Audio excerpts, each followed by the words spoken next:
quero te convidar a abrir ou acessar a sua Bíblia, a Epístola de Judas, penúltimo livro do Novo Testamento, Epístola de Judas, um capítulo apenas, 25 versículos. Quero te desafiar a ler todo esse capítulo. Assim você, talvez, que ainda não pode dizer que já leu um livro inteiro, sequer da Bíblia, pode fazer isso hoje ainda, onde você estiver.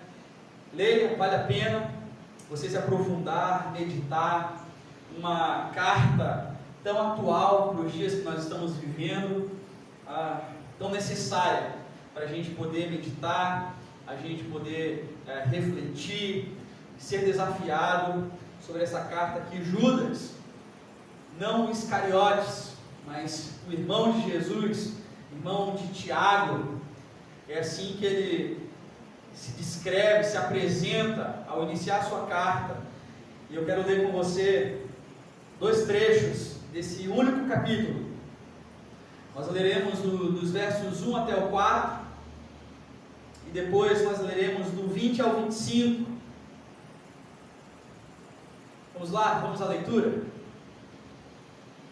Judas, servo de Jesus Cristo e irmão de Tiago, aos que foram chamados, amados por Deus Pai e guardados por Jesus Cristo, misericórdia, paz e amor lhes sejam multiplicados. Amados, embora estivesse muito ansioso por lhes escrever acerca da salvação que compartilhamos, senti que era necessário escrever-lhes, insistindo que batalhassem pela fé, de uma vez por todas confiadas aos santos, pois certos homens, cuja condenação já estava sentenciada há muito tempo, infiltraram-se dissimuladamente no meio de vocês. Estes são ímpios e transformam a graça de nosso Deus em libertinagem e negam Jesus Cristo, nosso único soberano e Senhor. Agora vai comigo para o versículo 20.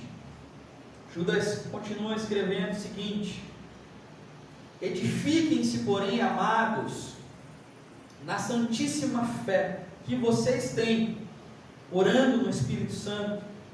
Mantenham-se no amor de Deus, enquanto esperam que a misericórdia de nosso Senhor Jesus Cristo os leve para a vida eterna. Tenham compaixão daqueles que duvidam, a outros salvem, arrebatando-os do fogo. A outros ainda mostrem misericórdia com temor, odiando até a roupa contaminada pela carne. Aquele que é poderoso para impedi-los de cair e para apresentá-los diante da sua glória sem mácula e com grande alegria. Ao único Deus, nosso Salvador, sejam glória, majestade, poder e autoridade, mediante Jesus Cristo, nosso Senhor, antes de todos os tempos, agora e para todos sempre. Amém. Amém. Louvado seja Deus pela sua palavra. Até aqui a porção da palavra que nós refletiremos nesse momento. Sabe que existem pessoas que conseguem manter uma certa conexão com a vida como ela é, a vida de verdade. Existem outras pessoas, por exemplo, que aparentemente já perderam essa conexão completa com a vida. Ou seja, existem pessoas que conseguem lidar com a vida como ela é, e existem pessoas que vão morrer desejando que a vida fosse diferente. Qualquer pessoa lúcida, que já entendeu alguma coisa sobre a vida, que já refletiu um pouco sobre a vida, sabe que existe uma diferença muito grande entre vontade e necessidade. Existe uma diferença entre o que é ideal e o que é é o real, entre o que deveria ser e entre o que é, entre o que eu gostaria e entre aquilo que está imposto diante de nós. Por exemplo, existem pessoas que aceitam a sua família como ela é e conseguem se alegrar com a sua família, conseguem conviver harmoniosamente com a sua família, mas existem pessoas que vivem sonhando com uma família diferente, que não é a sua família, mas poderia ser outra, uma família com os seus ideais. Por isso essas pessoas estão sempre em pé de guerra no ambiente familiar, sempre com cobranças exageradas, sempre são pesos, sempre negativas, estão sempre insatisfeitas, entristecidas. Existem pessoas também lúcidas, eu conheço muitas, pessoas lúcidas que enxergam os dias que nós estamos vivendo. Que dias são esses? Em 24 horas, mais de 1.760 mortes. Esses são os dias que nós estamos vivendo. Há mais de 260 mil mortos no Brasil, na nossa nação.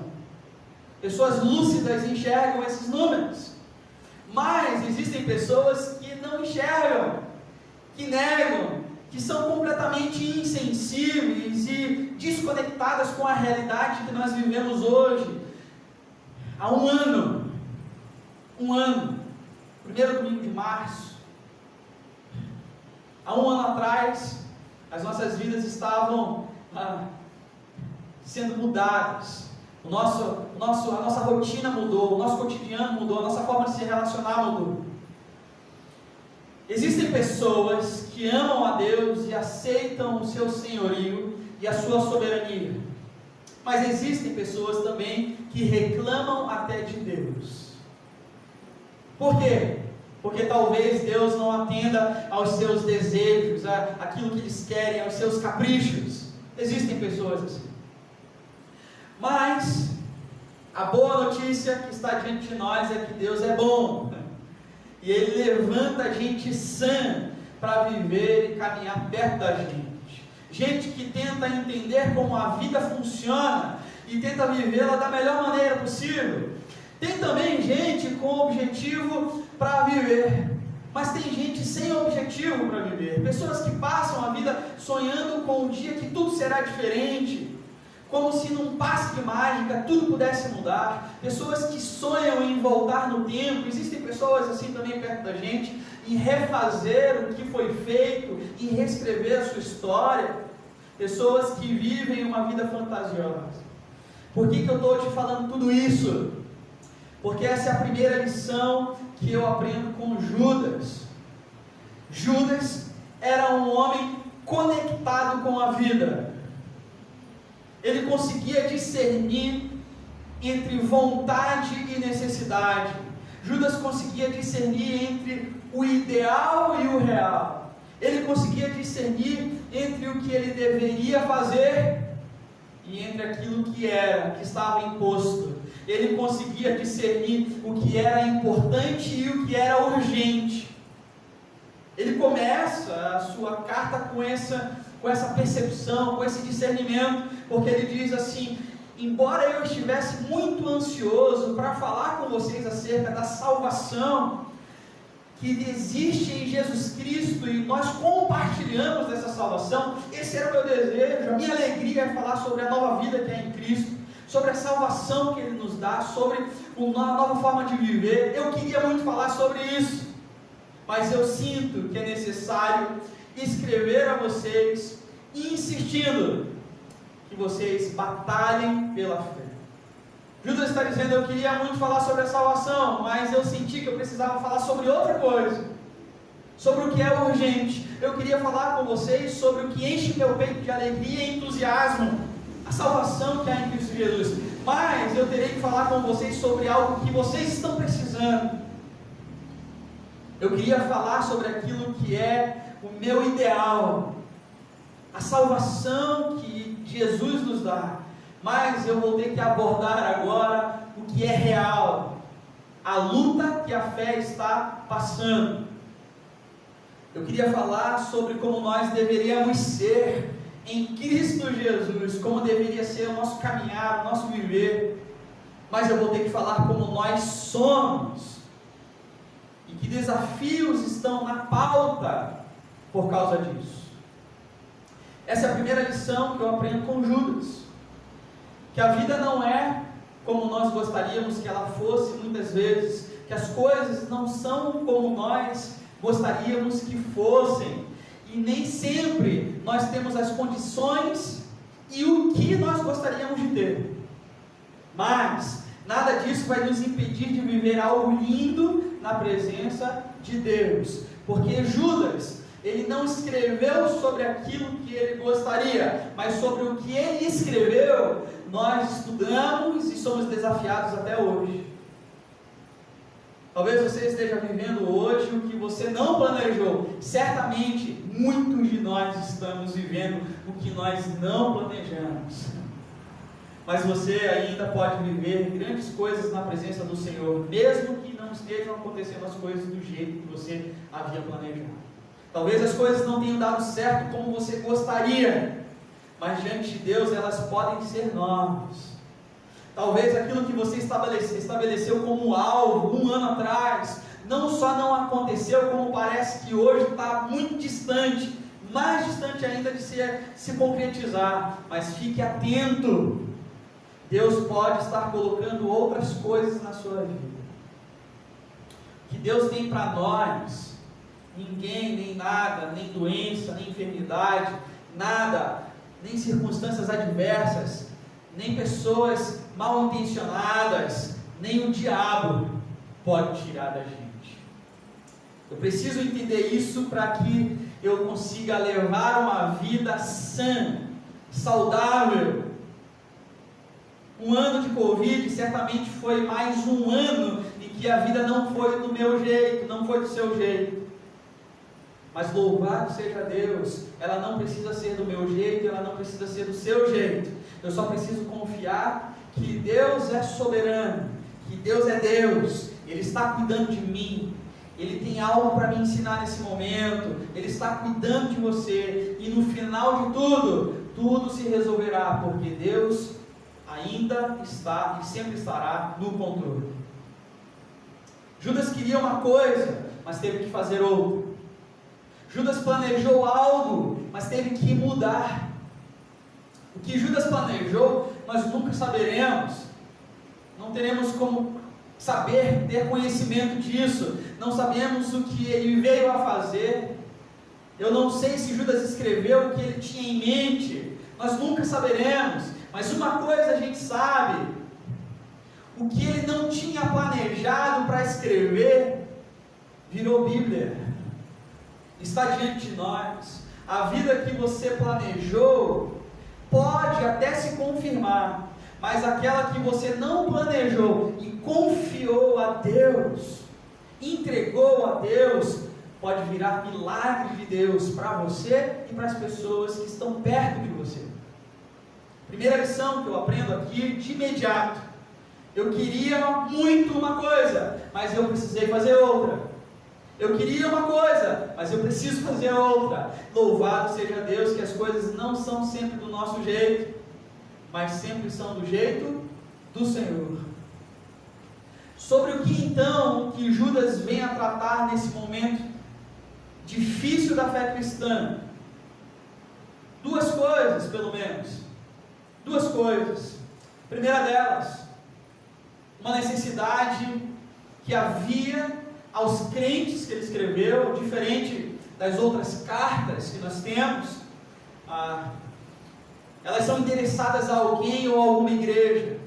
Judas não endereça a alguém ou a uma igreja, ele endereça aos crentes espalhados, a um conjunto de cristãos, e no meio desses cristãos a fé estava correndo perigo. Então, a primeira lição que o Judas quer nos ensinar com essa carta é que nós precisamos batalhar pela fé. Há uma necessidade urgente de nós batalharmos pela fé. Ele disse: eu senti que era necessário escrever-lhes, insistindo que batalhassem pela fé. Essa fé que foi uma vez por todas confiada aos santos. Na língua grega, esse termo que o Judas usa é usado para descrever um general dando ordens ao seu exército. Agora veja, Judas tinha começado a escrever uma carta tranquila, devocional. Ele falava sobre a salvação que há em Cristo Jesus, era o desejo dele, mas o Espírito então instrui Judas a falar sobre a necessidade de batalhar pela fé. Que fé? De que fé Judas está falando? É uma fé em que se crê. Os primeiros teólogos tiveram um trabalho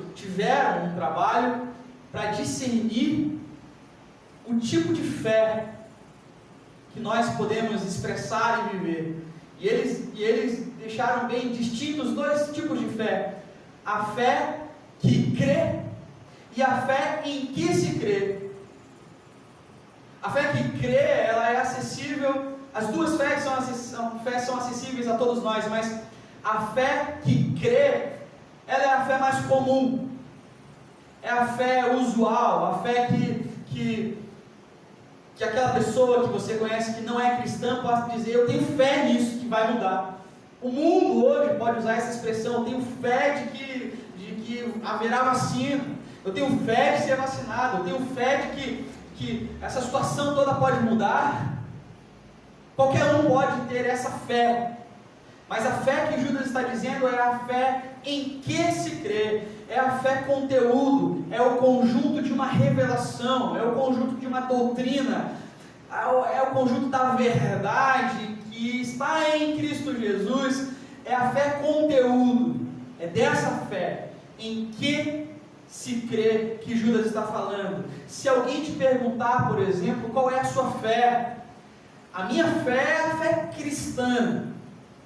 Ela está no Cristo. Não é que eu acredito em qualquer coisa, não é que eu acredito no que me disseram, não é isso. Eu acredito em algo que é muito sólido, algo que é muito coerente. Eu creio, eu dou crédito à fé do Cristo. Eu experimento essa fé, eu vivencio essa fé de forma íntima e pessoal. Eu começo a experimentar e eu vou experimentando e me aprofundando, e vou mergulhando, e vou conhecendo mais o autor dessa fé, Cristo Jesus, e vou tendo experiências com Ele, e eu vou evidenciando essa fé em que creio.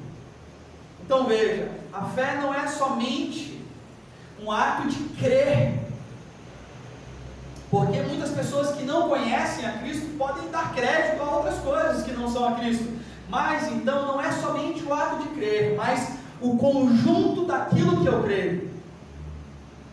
É dessa fé que Judas está falando, a fé conteúdo, a fé como aquilo que Deus quer que a gente creia, que Deus não quer só que a gente creia, Ele quer que a gente creia no que Ele diz.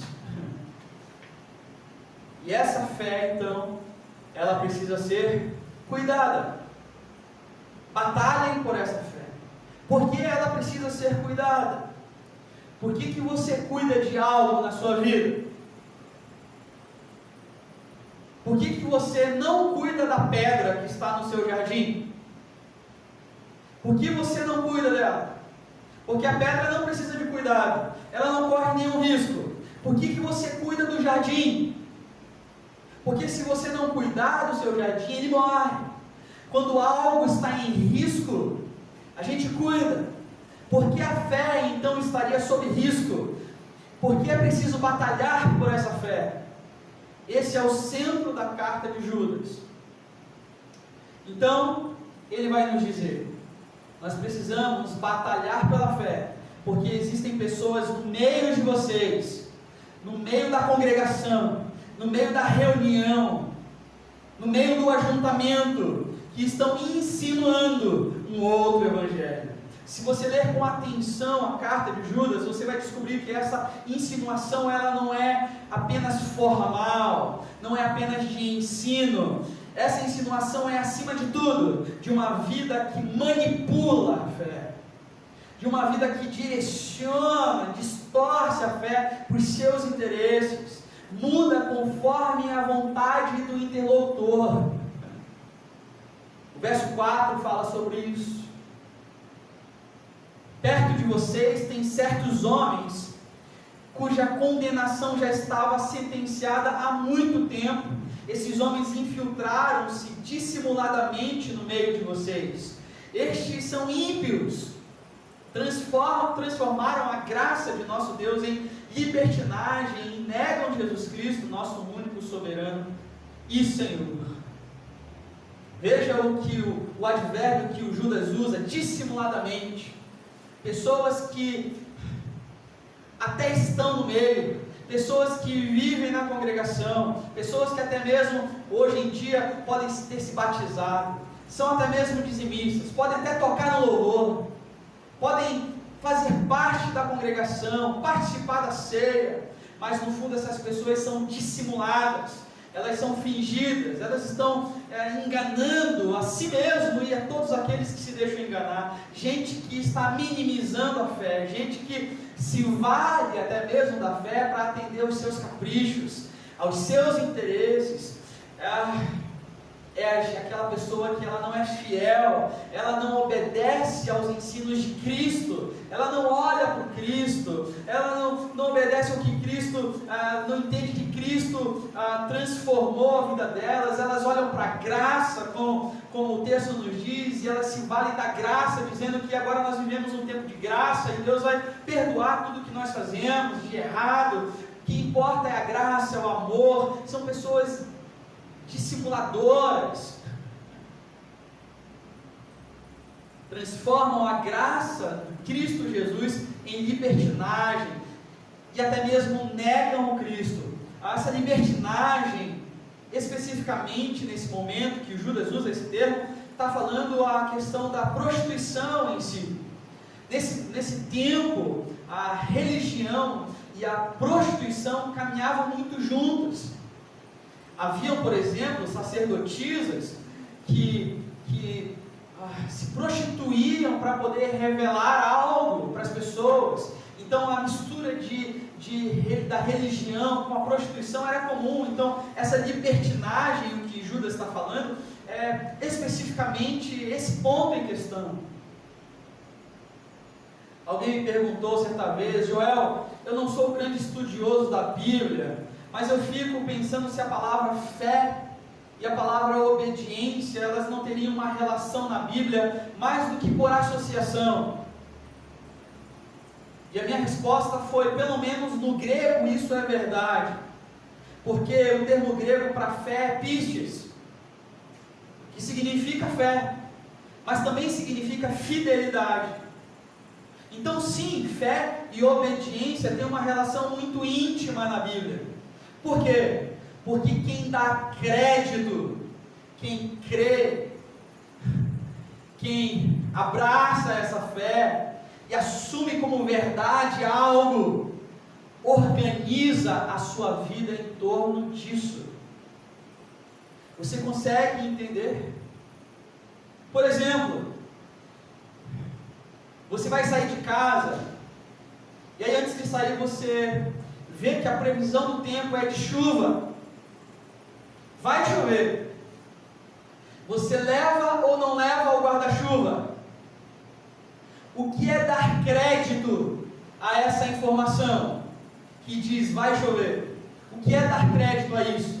É assumir como verdade e organizar a minha vida em função dessa verdade. Então eu saio de casa e eu levo o guarda-chuva. O que é não dar crédito? É dizer, está dizendo ali na previsão, mas eu não estou a fim de carregar esse trambolho, de colocar isso na bolsa, eu acho que em nome de Jesus nem vai chover. Mas a previsão diz que vai chover. Não dar crédito é eu não levar o guarda-chuva. Se você dá crédito, você organiza a sua vida em função dessa informação. Porque é preciso então batalhar pela fé. Porque nós vivemos dias em que a fé não organiza as nossas vidas. Essa fé, ela não é fidelidade mais. Essa fé, ela não é mais obediência. Ela não é renúncia. Essa fé, ela é só crédito no sentido de que tem algum crédito, tem alguma verdade nisso, tem algum valor, tem até algum peso. Eu só não sei aonde isso vai se aplicar, então eu não vou me organizar, eu não vou organizar minha vida em função dessa fé. É fé como sentimento, é fé como superstição, é fé em alguém, é fé em novos ventos de doutrina, é fé em pessoas, é fé em nova visão que pessoas assumem como verdade, querem dizer que é algo novo. Fé como qualquer coisa diferente desta fé pela qual, em que nós cremos e pela qual nós temos que batalhar. Agora, quando a fé é verdadeira e a gente organiza a nossa vida em torno dessa verdade, sabe o que acontece em questões práticas? Eu não desisto do outro mesmo ele estando longe. Quando essa fé organiza a minha vida, eu não esqueço da igreja. Ore pela sua igreja. Quando essa fé, ela é verdade, eu organizo a minha vida em torno dela, eu não deixo de celebrar. O quarto vira lugar de culto, a sala, a cozinha, tudo é motivo para celebrar, tudo vira lugar de culto. Eu não deixo de buscar a Deus mesmo na dificuldade, mesmo estando desanimado, porque essa fé, ela organiza a minha vida é organizada em torno dessa fé. Não fique pensando que isso não vai acabar nunca, não fique murmurando, não fique reclamando, porque isso não é da fé, isso não é da fé. Tenha paciência, a paciência é uma virtude da fé. Tenha compaixão, seja generoso, seja atencioso, seja grato pelo que você tem, ajude quem não tem, seja responsável. Está aí uma virtude da fé, responsabilidade.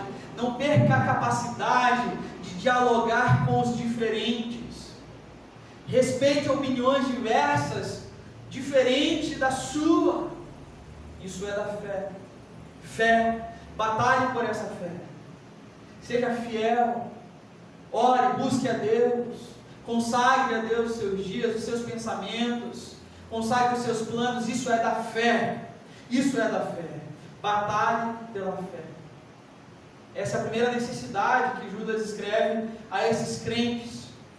Não deixe a sua fé perverter, ser corrompida. Lute por essa fé verdadeira que está em Cristo Jesus. Segunda razão pela qual Judas escreve é a necessidade da gente se edificar na fé. E aí entra um outro conjunto, outro bloco.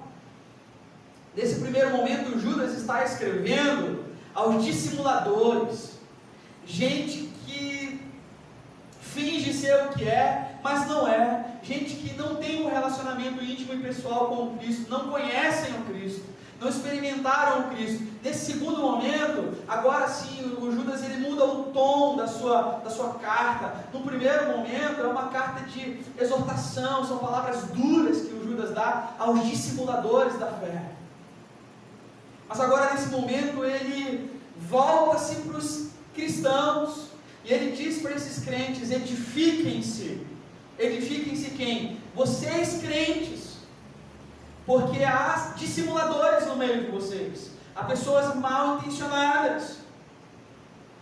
Então o que vocês têm que fazer? Edifiquem-se, porém amados. Olha o tom pastoral, de amor do Judas agora, na santíssima fé que vocês têm, orando no Espírito Santo.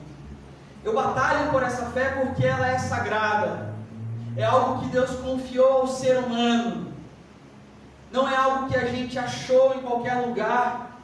Essa fé não é assim. Essa fé é obra divina em nossas vidas. Então, eu não quero só batalhar por essa fé, lutar por ela, guardá-la, conservá-la. Eu quero também investir nessa fé. É o segundo lado da moeda. Porque eu cuido do jardim. Por que eu cuido do jardim? Porque se eu não cuidar, ele morre. Mas será que é só por isso que eu cuido do jardim? Ou é porque esse jardim ele pode ficar mais bonito, mais florido? Se eu cuido, o jardim vai se desenvolver e vai ficar mais bonito. Aquela rosa que foi plantada e cuidada vai desabrochar, vai florescer, vai perfumar o ambiente, vai ficar bonita. Outras rosas poderão vir então a florescer e a embelezar mais o meu ambiente, que esse jardim fique cada vez mais florido, cada vez mais bonito. É por isso que eu cuido do jardim. Quando alguém plantou as primeiras árvores aqui em Palmeira, na nossa cidade de Palmeira, não cuidou delas apenas para que elas não morressem, mas cuidou delas, investiu tempo para que elas virassem o que viraram hoje, dessem sombra para as ruas, embelezasse a cidade. O texto diz: edifiquem-se na fé, porque o primeiro passo é batalhar por essa fé, porque para que ela não seja adulterada na minha vida.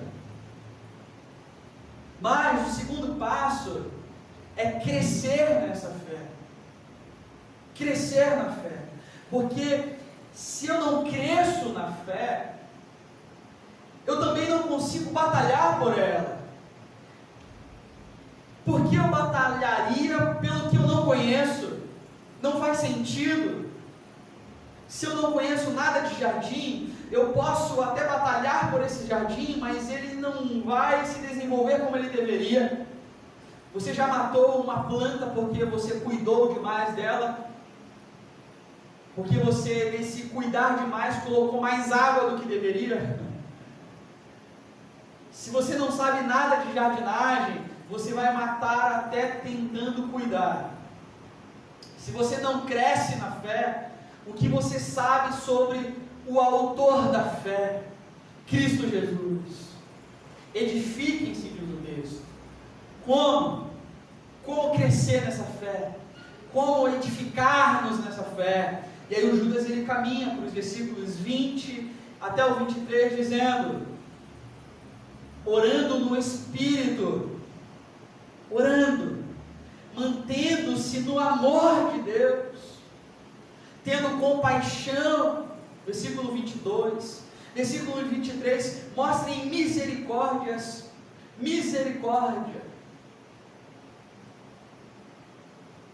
orem no Espírito, mantenham-se no amor de Cristo Jesus, dê bom testemunho, tenham compaixão, socorra aqueles que precisam de socorro, cuide daqueles que precisam de cuidado.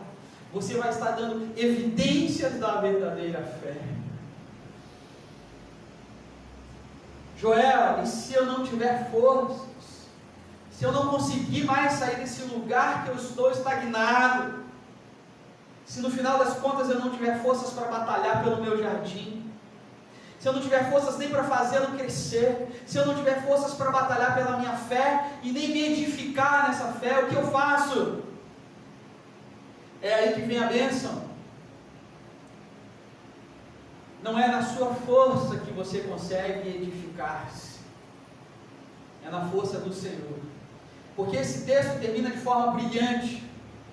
O Judas diz no versículo 24: se eu não tiver forças, se eu não conseguir, ele diz: aquele que é poderoso para impedi-los de cair e para apresentá-los diante da sua glória sem mácula e com grande alegria, ao único Deus, nosso Salvador, sejam glória, majestade, poder e autoridade mediante Jesus Cristo, nosso Senhor, antes de todos os tempos, agora e para todos sempre. Amém. Se eu não conseguir, Judas está dizendo, Jesus vai nos pegar pelas mãos e nos tornar capazes de seguir em frente, de batalharmos por essa fé e de nos edificarmos nela, mutuamente, abençoando-nos mutuamente um ao outro. Batalhe pela fé que Ele confiou a você. Aí entra o lado de Jesus, o lado de Deus, porque uma parte é nossa, batalharmos por essa fé, identificarmos dissimuladores. Como a gente faz isso? Conhecendo mais da palavra. Uma parte cabe a nós, mas quando nós não conseguimos mais, aí vem a parte de Deus. Não deixe que nada se imponha sobre a nossa fé, edifiquem-se nela. Deus é soberano, e se algo sair do trilho, se as coisas não forem do seu jeito, como você tinha planejado, como você havia planejado, como você gostaria que fosse, se de repente alguma coisa der errada, confie, louve, adore, dê glórias a Deus, porque Ele está no controle da sua vida. Foi assim que Judas terminou a sua carta. A Ele toda a glória, majestade, poder e autoridade, mediante quem? Jesus Cristo. Essa palavra é para você que quer cuidar melhor da sua fé, lutar por ela, para não deixar ela se corromper pelo mau testemunho de pessoas que já jogaram a sua fé no lixo há muito tempo. Essa palavra é para você que quer investir na sua fé, a fé bíblica, a fé conteúdo, não a fé emotiva, não a fé rasa, mas a fé conteúdo. Você que não quer permanecer mais parado, estagnado, sobrevivendo no desejo de que um dia Deus faça a sua vida mudar, a circunstância mudar, faça com que seja do seu jeito, achando que isso é fé. Isso não é fé. Batalhe pela fé cristã. Se faz tempo que você não ora, faça isso agora. Faz tempo que você não lê a Bíblia, comece hoje, agora. Se faz tempo que você não evangeliza, não dá testemunho do que Deus tem feito no seu dia a dia, da presença dEle, não evidencia a presença de Jesus, faça isso agora. Faz tempo que você não discipula, comece a fazer isso. Comece hoje assumindo o compromisso com a fé cristã, a fé do Cristo. Batalhe por essa fé, mesmo que os dias ainda sejam difíceis, mesmo que ainda a mídia esteja dando atenção a dissimuladores da fé, mas não é da verdadeira fé, é de uma falsa fé. Mesmo assim, batalhe pela verdadeira fé, mesmo que o plano tenha saído do trilho, batalhe pela verdadeira fé cristã. Que Deus te abençoe, que na sua graça você siga firme, junto com o autor e consumador da nossa fé, Jesus Cristo. Amém e amém. Nós vamos orar.